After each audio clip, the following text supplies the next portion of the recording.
गरीब चिड़िया बहू और अत्याचारी सास। Bird story in Hindi for kids. Soni चिड़िया एक पेड़ पर अपने छोटे से घर में रहती थी। उसकी एक प्यारी सी बेटी थी पायल चिड़िया। एक दिन सोनी चिड़िया जब दाने की तलाश में जा रही थी तो रास्ते में उसे कुटकुट कबूतर मिला। कुटकुट कबूतर, अरे सोनी बहन, सुबह सुबह कहाँ जा रही हो? सोनी चिड़िया, नमस्ते कुटकुट भाई, मैं दाने की तलाश में जा रही हूँ। मेरी बेटी पायल सुबह उठते ही खाना मांगती है। कुटकुट कबूतर, वो तो ठीक है बहन, लेकिन तुमने पायल की शादी के बारे में कुछ सोचा है? वह अब बड़ी हो गई है, उसकी शादी करनी चाहिए तुम्हें। सोनी चिड़िया, हाँ कुटकुट भाई, दिन रात इसी चिंता में रहती हूँ कि बेटी का विवाह कैसे होगा। कुटकुट कबूतर, मेरी नजर में एक चिड़िया है, उसका बेटा अपनी पायल बेटी के लिए ठीक रहेगा, तुम कहो तो मैं बात करूँ। सोनी चिड़िया, वह तो ठीक है, लेकिन मैं दहेज कहाँ से लाऊंगी? आजकल बिना दहेज के शादी नहीं होती। अभी मेरे बराबर वाले पीपल के पेड़ पर रहने वाली मौनी चिड़िया की बेटी की शादी में ससुराल वालों ने पूरा घर मांग लिया। मैं कहाँ से लाऊंगी यह सब? कुटकुट कबूतर, बहन तुम उसकी चिंता मत करो, मैं बात कर लूंगा, तुम बस शादी के लिए हाँ कर दो। सोनी चिड़िया, ठीक है, जैसा आप ठीक समझे। कुछ दिन बाद सोनी चिड़िया अपनी बेटी पायल की शादी कर देती है। शादी के बाद पायल चिड़िया अपनी ससुराल जाती है। वहां उसकी सास सपना चिड़िया बहुत तेज थी।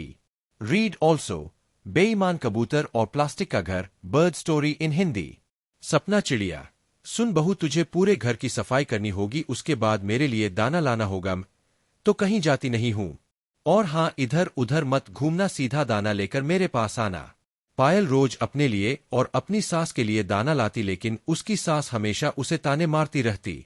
सोनी चिड़िया को अपनी बेटी से मिले बहुत दिन हो गए थे। एक दिन वह अपनी बेटी से मिलने उसके ससुराल पहुंच जाती है। सोनी चिड़िया, नमस्ते सपना बहन, कैसी हो? और पायल कहीं नजर नहीं आ रही। सपना चिड़िया, बाहर घूमने गई होगी तुम्हारी बेटी, किसी काम के लिए भेजो तो पूरा दिन लगा देती है। हमने तुम पर तरस खाकर बिना दहेज के शादी की, लेकिन बहू तो अच्छी मिलती, मेरे से उड़ा नहीं जाता। वह मेरे लिए दाना लेने गई है, अभी तक नहीं आई, पता नहीं क्या सिखाया है तुमने अपनी बेटी को। तभी वहां पायल आ जाती है। माँ को देखकर वह रोने लगती है। सोनी चिड़िया, बेटी तू ठीक है, न रो क्यों रही है?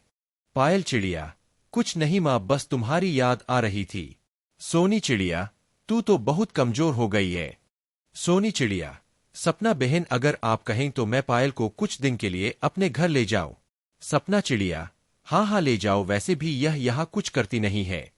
सोनी चिड़िया पायल को लेकर घर आ जाती है। घर आकर पायल बहुत रोती है।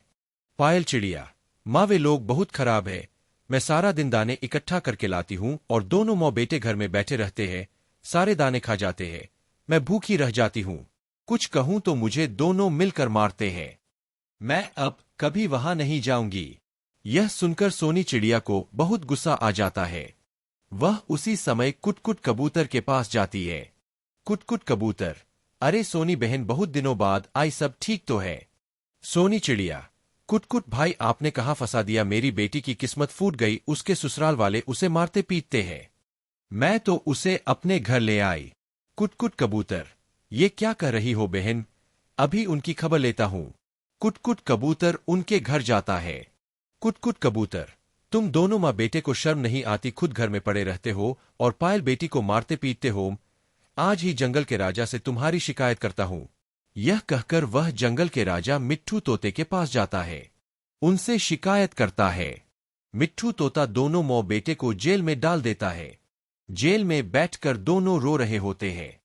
तभी पायल मिट्ठू तोते के पास जाती है। पायल चिड़िया, महाराज मेरे पति और सास को छोड़ दीजिए। मिट्ठू तोता दोनों को बुलाता है। मिट्ठू तोता, देखो तुम्हारी बहू कितनी अच्छी है, तुम इसे मारते थे फिर भी यह तुम्हें बचाने आ गई। सपना चिड़िया, बहू मुझे माफ कर दे। पायल चिड़िया, नहीं मां जी, आप बड़ी है, मुझसे माफी मत मांगिए। दोनों माँ बेटे पायल चिड़िया को घर ले आते हैं और पूरा परिवार खुशी खुशी रहने लगता है।